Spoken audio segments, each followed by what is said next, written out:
नमस्कार, मैं हूं आपके साथ प्रदीप आजाद। देश की राजधानी दिल्ली में इस वक्त पुलिस और तमाम सुरक्षा एजेंसियां चौकन्नी हैं और इसकी वजह है पिछले दिनों रोहिणी कोर्ट रूम में हुआ शूट आउट, जहां एक गैंगस्टर्स के गुर्गों ने गैंगस्टर जितेंद्र गोगी को मौत के घाट उतार दिया था।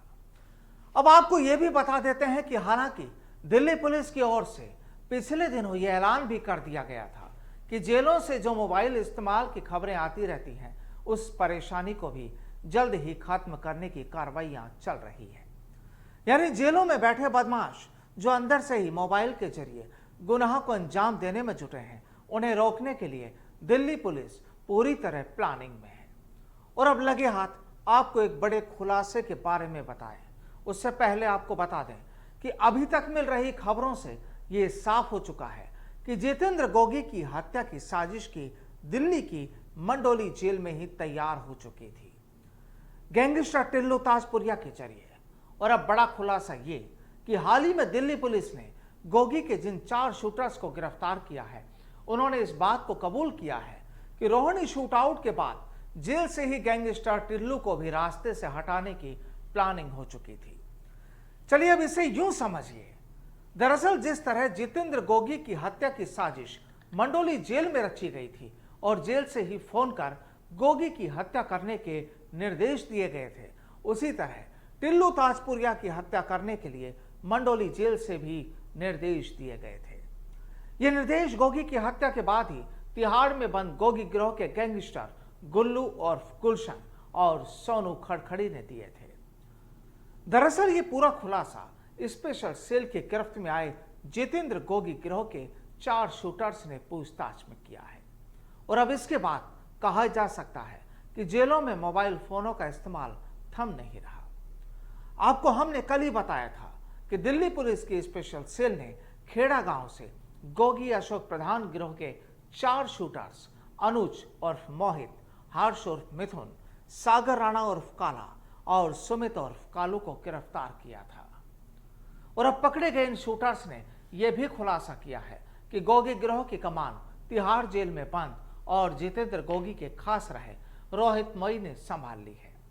रोहित मोई भी गोगी के साथ गुरुग्राम से पिछले साल गिरफ्तार हुआ था। हालांकि रोहित मोई अभी तिहाड़ में कैद है।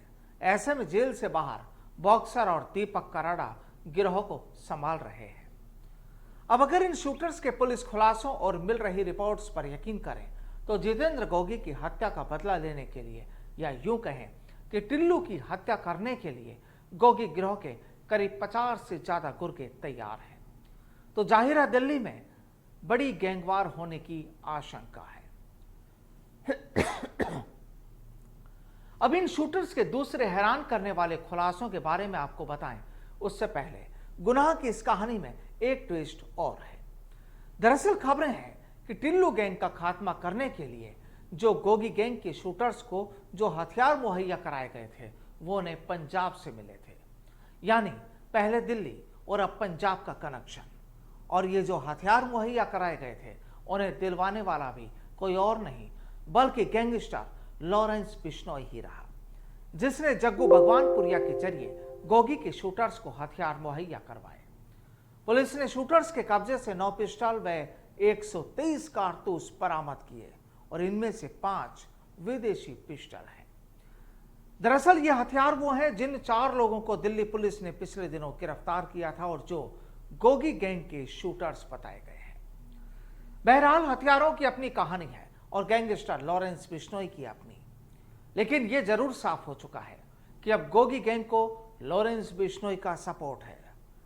खैर अब बात करते हैं गोगी के शूटर्स की, जो 4 शूटर पुलिस की गिरफ्त में आए हैं। दरअसल पता चला है कि इन शूटर्स को टिल्लू की हत्या करने से पहले टिल्लू के खास 3 गुर्गे विशाल मान, मोनू और नरेश की हत्या करनी थी। यानी अभी ये 3 बदमाश इन शूटर्स के टारगेट पर थे पहले। वहीं टिल्लू की हत्या करने के लिए रेकी का काम जारी था, यानी रेकी करवाई जा रही थी और रेकी का काम गोगी गिरोह का दूसरा गिरोह कर रहा था। इसको यूं माना जाए कि जो अलग गिरोह के जो अलग अलग पार्ट्स हैं, गिरोह के जो अलग अलग लोग हैं, उनकी अलग अलग जिम्मेदारियां। अब गिरफ्तार शूटर्स को तो मौके पर जाकर टिल्लू की उस समय हत्या करनी थी जब टिल्लू को दिल्ली पुलिस मेडिकल जांच के लिए ले जाती, या फिर अपराध शाखा उसे सेक्टर 18 रोहिणी स्थित अपने दफ्तर में लाती। वाकई अगर शूटर्स की बातों में दम है और जो रिपोर्ट सामने आ रही है, और अगर ऐसा होता है तो जाहिर है दिल्ली पुलिस के लिए बड़ी चुनौती है ऐसे गैंगस्टर्स से निपटने के लिए। आज के लिए फिलहाल इतना ही, फिर मुलाकात होगी। नमस्कार।